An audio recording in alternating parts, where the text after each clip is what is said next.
మరి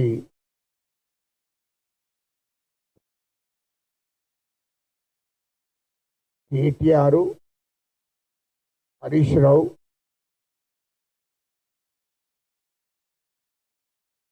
ఆర్ఎస్ ప్రవీణ్ కుమార్ మరి మతిస్థిమితం లేకుండా మాట్లాడుతున్నారు.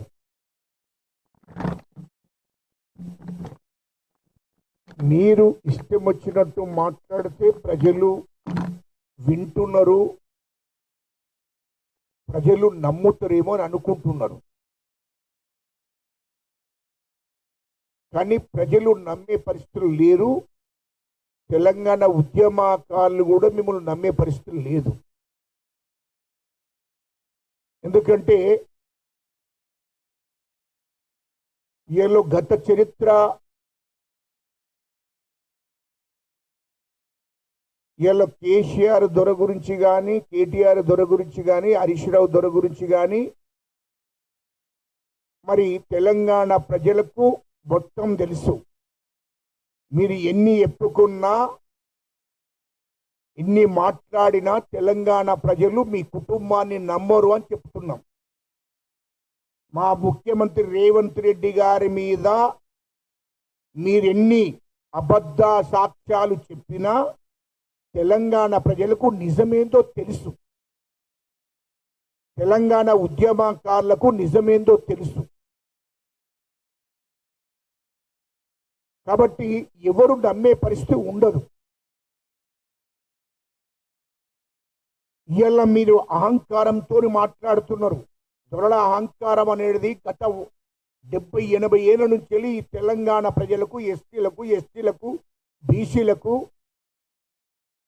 క్లారిటీగా తెలుసు మీ వ్యవస్థ గురించి. అది మర్చిపోయి మాట్లాడుతున్నారు మీరు. ఎందుకంటే గత చరిత్ర మొత్తం తెలుసు.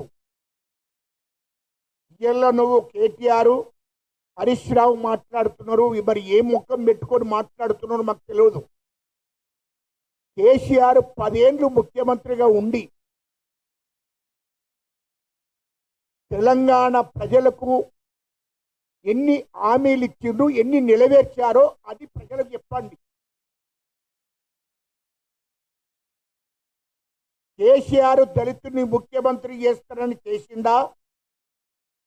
దళితులకు 3 ఎకరాల భూమి ఇస్తారని ఇచ్చిందా? లేకుంటే తెలంగాణ ఉద్యమం నడుస్తున్న కాలంలో ఖచ్చితంగా ఇంటికో ఉద్యోగం ఇస్తానన్నాడు, ఇచ్చిండా? నిరుద్యోగ వృత్తి ఇస్తానన్నాడు, ఇచ్చిండా? వీటి గురించి ఎప్పుడు మీరు మొదలు. ధరణి అనేది భూస్వాముల కోసం, బడాబాబుల కోసం తీసుకొచ్చిండ్రు కేసీఆర్.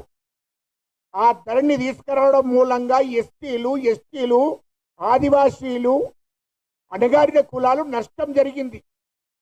ఉన్న 10 గుంటలో, 5 గుంటలో, 20 గుంటలో, ఎకరమో 10 ఎకరాలు ఉన్నటువంటి ఎస్టీ, బీసీలు, ఆదివాసీలు నష్టపోయిన ధరణి మూలంగా. అది గుర్తుపెట్టుకోవాలి కేటీఆర్. మీ కుటుంబము తెలంగాణలో అణగారిన కులాలకు ఎంత నష్టం చేసిందో అణగారిన కుల ప్రజలు మిమ్మల్ని మర్చిపోరా అని చెప్తున్నా. మీరు ఎంత నష్టం చేసిందో తెలుసు. ఇలా నోటికి ముఖ్యమంత్రి అని చూడకుండా నోటికి వచ్చినట్టు మాట్లాడుతున్నాడు కేటీఆర్. గుర్తుపెట్టుకో, మాట్లాడడం మొదలు పెడితే మాకన్నా ఎక్కువ ఎవరు మాట్లాడరు.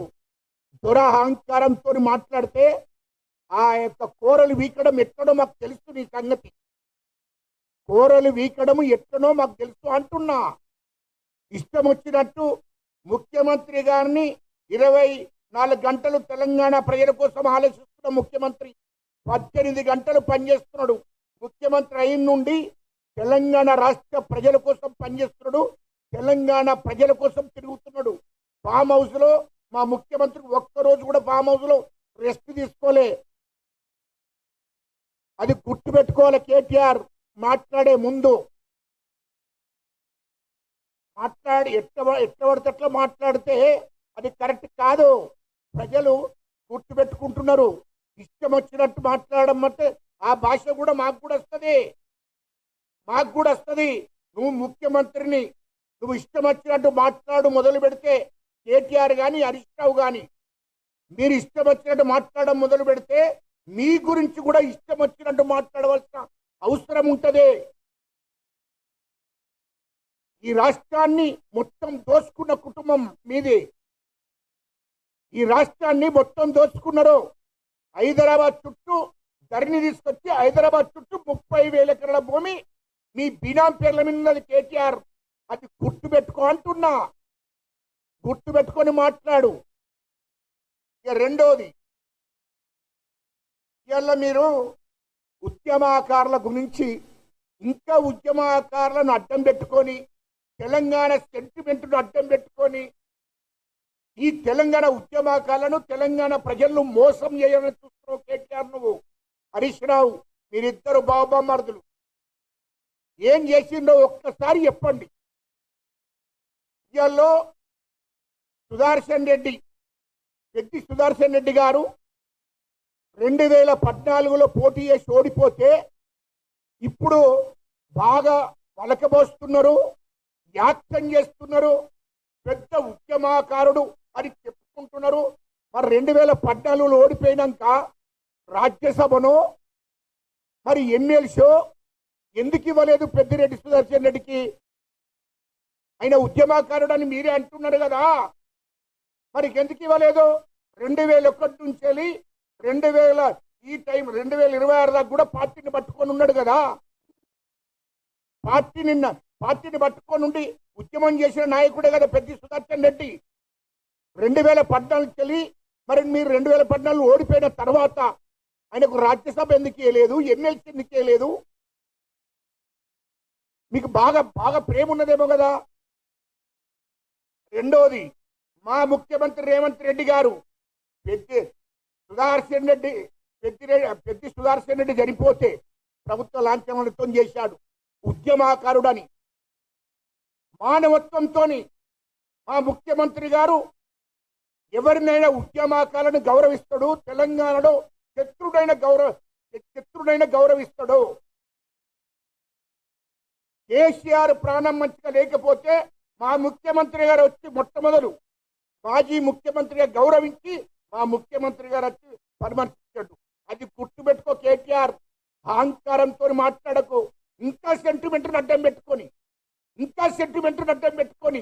తెలంగాణ ప్రజలను మోసం చేయాలని చూస్తున్నావు. గుర్తుపెట్టుకో. సుదర్శన్ రెడ్డికి, పెద్ది సుదర్శన్ రెడ్డి గారికి గౌరవంగా ప్రభుత్వ లాంఛనాలతో చేశాడు ఆయన చనిపోతే. రెండోది, ఆయన ప్రాణం మంచిగా లేదు అని తెలియగానే హైదరాబాద్ దాకా మొత్తం డీజీపీ గారికి ఆదేశాలు జారీ చేసి క్లియరెన్స్ ఇచ్చి వెంటనే యశోద హాస్పిటల్కి తీసుకొచ్చేదాకా ఎలాంటి ఆటంకాలు లేకుండా తీసుకురావడం జరిగింది.